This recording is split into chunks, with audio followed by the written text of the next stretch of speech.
মালয়েশিয়াতে গত 2-3 দিন আগে একটা নিউজ দেখলাম, একজন নেপালি একটা বিড়ালকে যৌন হয়রানি করতে গেছিল বা ধর্ষণ করেছে, এই টাইপের কিছু। মালয়েশিয়ার আদালত সেটা প্রমাণ করে তাকে 40,000 রিঙ্গিত জরিমানা করেছে। বুঝেন, একটা বিড়াল, মানুষও না।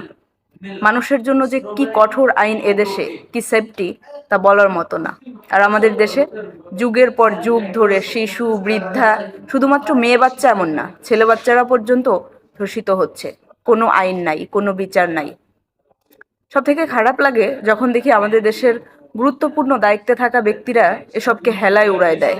আজকে ইসির যে কথাটা শুনলাম, হাদি ভাইয়ের ঘটনাকে সে একেবারে ঠুনকো একটা ব্যাপার মনে করলো, কোনো ইম্প্যাক্টই ফেলেনি তার উপর। আমার খুব ঘেন্না লাগে মাঝে মাঝে, ওই দেশের নাগরিক হিসেবে পরিচয় দিতে অনেক সময় ঘেন্না লাগে। যখন এই নিউজগুলো দেখি তখন রাগে ক্ষোভে শুধু চোখের পানি পড়ে, আর কিচ্ছু বলার থাকে না। আমাদের দেশটাও তো একটা স্বাধীন সার্বভৌম দেশ, এত পার্থক্য কেন ভাই?